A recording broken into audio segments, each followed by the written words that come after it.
அனைவருக்கும் வணக்கம் friends. KL winning tips 3 PM. So Karunya plus draw number 584 வியாழக்கிழமை. ஸோ 7/8/25 என்ன கெஸ்ஸிங் வைப்போம். இன்றைக்கி பார்க்குறது daily chart, weekly chart and month chart. So அதுக்கு முன்னாடி இந்த ரிவ்யூவில் பார்த்தோம்னு வச்சுன்னா சென்டர் போர்டு மட்டும் இதில் வந்து 8 PMல் ஏ பாஸ் 5, இதில் சென்டர் போர்டு மட்டும் பாஸ் 5. அடுத்து இதில் பார்த்தீங்கன்னா உங்களுக்கு ஏ போர்டில் 7 அந்த கான்செப்டை அதை பார்த்தீங்கன்னா 7 அது 170 பொதுவாக அமைஞ்சது. நான் அடித்த ரிசல்ட்டு பார்த்தீங்கன்னா 735. எல்லா நம்பரும் கொஞ்சம் அப்படியே மாறி மாறி வருது. ஸோ இன்றைக்கான கெஸ்ஸிங் இருக்கிற ஆப்ஷன்ஸ் கொடுக்குறேன். உங்களுக்கு எந்த அளவுக்கு பிடிச்சிருக்குன்னு பாருங்கள். உங்களுக்கு பிடிச்சிருந்தால் அதிலேருந்து எடுத்துக்கங்க. ஓகேங்களா? ஒன்லி ஃபார் கேரளா பாலியன் மட்டும் அதர் ஸ்டேட்டிங்கே செல்லாது. ஓகேங்களா? இப்போ நம்ம பார்க்க போகிற மந்த் சார்ட்டில் ஒரு சின்ன டிப்ஸ் என்னென்னா, சி போர்டில் 9 வருது. 3வது 9ங்கிறது 4ஆக மாறதுக்கான வாய்ப்பும் இருக்கும் தெரியும் உங்களுக்கு. ஸோ இதில் பி போர்டில் 4 வருது. 4ங்கிறது 94 ஆகிறதுக்கான வாய்ப்பு இருக்கா பாருங்கள். அப்போ ஆல் போர்டில் 2Dக்கு எப்படி வரலாம்னா 49 அல்லது 94 அப்படிங்கிற கான்செப்ட் எது கிடைக்குதா அப்படிங்கிறத மந்த் சார்ட்டில் இருக்கிற ஆப்ஷன்ஸை கொஞ்சம் கவனித்து பாருங்கள். ஸோ அந்த மாதிரி ஒரு வாய்ப்பு சைடில் இருக்குது. அதை நான் ஒன்று சொல்லிடுறேன். ஸோ அடுத்து நம்ம என்ன பண்ண போகிறோன்னா, என்ன ஆப்ஷன்னா இருக்கிற டெய்லி சார்ட்டும் வீக்லி சார்ட் இருக்கிற ஆப்ஷன் மட்டும் தான் பார்க்க போகிறோம். ஸோ டெய்லி சார்ட்டில் இருக்கிற ஆப்ஷன்ஸ் என்னென்னு பார்க்க போகிறோம்னா, இருக்கிற ஆப்ஷன் நான் சொல்கிறேன் பாருங்கள். வீக்லி சார்ட்டில் இருக்கிற ஆப்ஷனும் சொல்கிறேன் பாருங்கள், உங்களுக்கு பிடிச்சிக்கா பாருங்கள். ஸோ என்ன ஆப்ஷன் அப்படின்னு பார்த்தீங்கன்னா, இந்த வீக்லி சார்ட்டில் மட்டும் நல்லா கவனித்து பார்ப்போம். 766 நல்லா வரும். 766 அப்படி வரணும். ஆனால் 6ல் நிறுத்திட்டான், 6 அடிக்கலை. ஸோ அப்போ 4 அடிச்சிருக்கோம். அந்த 4ஓட கான்செப்ட் எங்கே இருக்குது அப்படின்னு பார்த்தீங்கன்னா, அந்த 44ல் ஏதோ ஒரு நம்பர் இங்கே பாஸ் ஆகிற மாதிரி கணக்காக இருந்தால், ஸோ இந்த கான்செப்டே நம்ம பார்க்கணும். இந்த கான்செப்ட் பார்த்தா மட்டும் தான் ஒரு நம்பர் எடுக்கிறதுக்கான வாய்ப்பு எக்ஸ்ட்ராவாக கிடைக்கிறதுக்கு சான்சஸாக இருக்கும். ஓகேங்களா? ஸோ அந்த கான்செப்ட் பார்க்கும்போது இங்கே 4ன்னு எடுத்து ஆடிட்டான். ஸோ அப்போ அடுத்தே பார்த்திங்கன்னா 455 அடிச்சிருக்கான். 455 அப்படியே கீழே பாரு, 455 அடிக்கணும். இன்னொரு 5 அடிப்பானா அல்லது அடிக்க மாட்டானாங்கிறத கொஞ்சம் கவனித்து பார்த்தோமா தெரியும் உங்களுக்கு. ஸோ இந்த 5 அடிக்கலை அப்படின்னா என்ன கான்செப்டில் இருக்குன்னா, இந்த 94லேருந்து 2 நம்பர் ஏதோ ஒன்று 9 அல்லது 4 அப்படிங்கிற கான்செப்ட்டு வருது. ஸோ அதனால தான் சொன்னேன், ஆல் போர்டில் 9 அல்ல 4ங்கிற ஒரு சான்சஸ் இருக்குதா அப்படிங்கிறத கொஞ்சம் கவனித்து பாருங்கள் அப்படின்னு.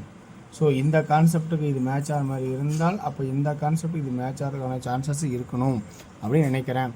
இல்லை நான் 5 தான் வைப்பேன் கான்செப்ட் இருந்தால் 5 வைக்கிறதையும் வைக்கலாம். ஆனால் இந்த 4க்கான ஆப்ஷன்ஸ் இன்னும் நிறையா இருக்குது, அதையும் நான் சொல்லிடுறேன். ஸோ 5 வேணும்னா 5 வச்சுக்கிங்க.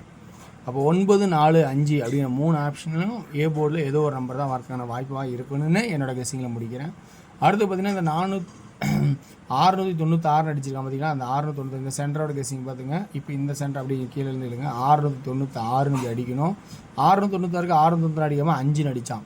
இந்த 5 எப்படி அடித்தான்னு பார்த்தீங்கன்னா, இந்த கான்செப்ட் இந்த 0 அடித்த மாதிரி கணக்காக இருந்தால், 0க்கு பவராக இருந்தால், அப்போ இந்த இடத்துல நல்லா கவனிச்சு பாருங்கள். 597 அடிச்சிருக்கான். இப்போ 597 அடிக்கணும் இந்த இடத்துல கான்செப்ட்டு. ஸோ 5 9 7 5 9 7 வாய்ப்பு இருந்தால் 7 வச்சுக்கிங்க. 7 வரல அப்படின்னா இந்த 0 எப்படிங்க 5 ஆச்சோ இந்த 1ஓட பவர் 6ஆக மாறணும். அப்போ 6ங்கிற ஒரு கான்செப்ட்டு ஏ போர்டுக்கான பி போர்டுக்கான ஆப்ஷன்ஸ் வர மாதிரியும், உங்களுக்கு 7 தான் தேவைப்படுன்னு நினச்சா 7 அப்படியே கான்செப்ட்லேயும் வச்சுக்கலாம். சரி, இந்த 6 ஏன் வரணும் அப்படிங்கிற கான்செப்ட்டுக்கான அர்த்தமும் இந்த டெய்லி சார்ட்லேயும் கொஞ்சம் மேட்ச் ஆகிறதுனால இருக்கிற ஆப்ஷன் அதை நான் சொல்லிடுறேன். ஓகேங்களா? Okay viewers. இப்போ அடுத்து நம்ம சி போர்டோட ஆட்டத்தை பார்க்க போகிறோம். சி போர்டு ஆட்டத்தை பார்த்தோன்னா, நம்ம ஆல்ரெடி வந்து இந்த வீக் சார்ட்டில் எந்த ஒரு அமைப்பும் நல்லா அமையாதனால அது நம்ம டெய்லி சார்ட்டில் ஆப்ஷன்ஸில் நிறைய அமையுது. அப்போ இதில் நம்ம இந்த இடத்துல பார்த்தோன்னா ஏபி எப்படி அடிப்பான் அப்படின்னு பார்த்தீங்கன்னா, 96 97 46 47 56 57 அப்படிங்கிற கான்செப்ட் மட்டும் சொல்கிறேன். ஸோ இந்த கான்செப்ட் ஏபியில் இந்த நம்பர் தான் இருக்குன்னு என்னோடய கெஸ்ஸிங்கில் நான் எடுத்திருக்கேன்.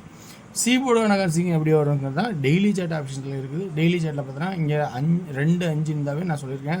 1 5 வச்சா 152 157 அடிப்பான். ஸோ அந்த கான்செப்ட் மறக்கான்னு சொல்லியிருக்கேன். அதனால தான் 1 வச்சுருக்கேன். ஸோ அதனோட ஐடியாவில் நான் 1 மட்டும் இருக்கிறேன். இன்னொரு கான்செப்ட் இந்த இதில் இருக்க கொஞ்சம் யோசிச்சு பார்க்கணும். 5 7 அடித்தா இன்னொரு 7 பாம்பாஸ். ஏன்னா 7 வச்சா என்னன்னா 775 அப்படிங்கிற கான்செப்டில் ஆடுவாங்க. சரி, ஸோ இந்த மாதிரி வாய்ப்பு இதில் அமையறதுக்கான வாய்ப்பு. அப்போ சி போர்டில் 1 7 அப்படிங்கிற கான்செப்டை அமையிற மாதிரி வீக் சார்ட்டில் மாற்றுது. ஸோ வீக் சார்ட்டில் இருக்கிற ஆப்ஷன் சொல்லிட்டேன். அடுத்து நம்ம என்ன பண்ண போகிறோம்னா, டெய்லி சார்ட்டில் எழுதியிருக்கோம். டெய்லி சார்ட்டில் என்ன எழுத போகிறோம், என்ன எடுக்கிறோம் அப்படின்னு பார்த்தீங்கன்னா, 1 1 2 3 4 அடுத்த நாள் 4 நாள் கழிச்சு 1 1 2 3 4 நாள் கழிச்சு ஒரு 1 தான் பவராக மாறினா 6ஆக மாறும் இந்த கான்செப்டில் அப்படின்னு 1 அல்லது 6ங்கிற பி போர்டுக்கான ஆப்ஷன்ஸாகவும் அப்படி வருது. இப்போ அடுத்து ஏ போர்டில் 4 அழிக்க வேணாம்னு சொல்லியிருந்தேன். ஸோ 4 ஒரு சான்சஸ் சொல்லியிருந்தேன். ஸோ அந்த 4 ஏன் வருதுன்னா 2 4 ஒரு 7. ஸோ 2 7 ஒரு 4. ஸோ அப்படியே அதுக்கு கட் நம்பராக வச்சா வைப்பான். ஸோ இப்படியான ஆப்ஷன்ஸ் இருக்குமா அப்படிங்கிறத யோசிச்சு பார்த்து சொல்கிறேன். ஓகேங்களா? ஸோ அப்போ 411 அப்படின்னு இதில் ஒரு அமைப்பாக உட்காருது. ஸோ அந்த அமைப்பு உங்களுக்கு இருந்தால் 411 461 அப்படிங்கிற அமைப்பு இருந்தால் அதையும் பார்த்துங்க. ஸோ 3Dயில் இங்கேருந்தே ஸ்டார்ட் பண்ணுறேன் 3Dக்கு. ஸோ 411 461 467 961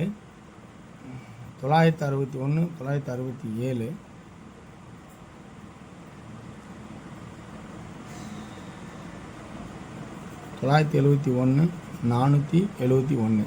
ஸோ இப்படிங்கிற கான்செப்டை இந்த இடத்துல கொடுக்குறேன். இது 3Dக்கான ஆப்ஷன்ஸை இருக்கிறத சொல்லிட்டேன். ஓகேங்களா? Okay viewers. அடுத்து நம்ம டிஆரோட கெஸிங் பார்க்க போகிறோம்.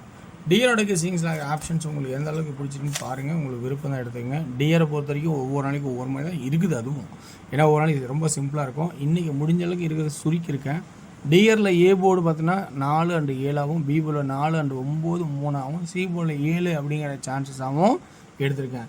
அதே 2Dயில் பார்த்தீங்கன்னா இன்றைக்கி நான் சொல்கிறதுனா 49 94 இதுலேயும் ஒரு சான்சஸாகவும் இருக்கிற மாதிரி இருக்குது. 74 அல்லது 47 ஒரு சான்சஸாகவும் இருக்கிற மாதிரி இருக்குது. ஸோ 73 37 ஒரு சான்சஸாகவும் இருக்கிற மாதிரியும் ஒரு ஆப்ஷன்ஸ் இந்த அதில் இருக்குது. ஓகேங்களா? ஸோ அப்போ 3Dக்கான ஆப்ஷன்ஸ்னு பார்த்தோன்னா இதில் எந்தெந்த இருக்குதுன்னா 447 747 797 497 அப்படிங்கிற கான்செப்டாகவும் சொல்கிறேன். இந்த 3 பி போர்டில் சப்போர்ட்டில் வச்சுருக்கேன். ஸோ அது ஆப்ஷனாக இருக்கிற மாதிரி தான் தெரியுது. ஸோ உங்களுக்கு வாய்ப்பு அதில் இருந்தால் நீங்கள் அதை எடுத்துக்கலாம். ஓகேங்களா? ஸோ அடுத்து நம்ம பார்த்தோன்னா 6 PM ஷோ. 6 PM ஷோவில் 2D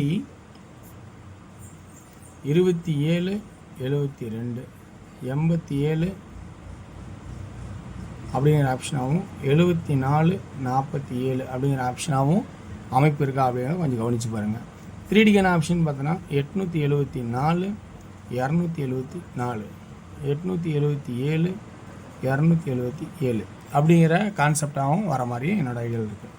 அடுத்தது 8 PM ஷோ. 8 PM ஷோவில் ஏ போர்டில் 3ன்னு ஒரே ஆப்ஷனாகவும் பி போர்டில் 4 அல்லது 1 ஒரு ஆப்ஷனாகவும் சி போர்டில் 8 அல்லது 9 அப்படிங்கிற ஆப்ஷனாகவும் 2Dயில் பார்த்தீங்கன்னா விடியாடனா 34 31 38 39 அப்படிங்கிற 2 ஆப்ஷனாகவும் உங்களுக்கு எடுத்திருக்கேன். 3Dக்கான கெஸின்ஸ்னு பார்க்கும்போது 348 349 318 319 அப்படிங்கிற கான்செப்ட் எடுத்திருக்கேன். Okay viewers. இதில் உங்களுக்கு ப்ளஸ் பாயிண்ட் இருந்தால் எடுத்து அடுங்க. ஸோ வெற்றி பெற வாழ்த்துக்கள். வெற்றி நிச்சயம். சிறந்த கமெண்ட்களை பயன்படுத்திங்க. நன்றி, வணக்கம்.